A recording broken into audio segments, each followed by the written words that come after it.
ઘોડી વેચવાની છે ને છાંટાઈ કરવાના છે. 6 મહિનાની હબર છે. બાલ ભંભરિયા શોખી છે. વેચવાની છે ને છાંટાઈ કરવાના. તાજા ફોટા વિડીયો છે.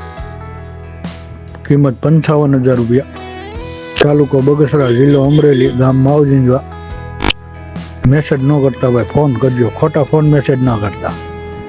વેચવાની છે ને છાંટાઈ કરવાના. 6 મહિનાની હબર છે.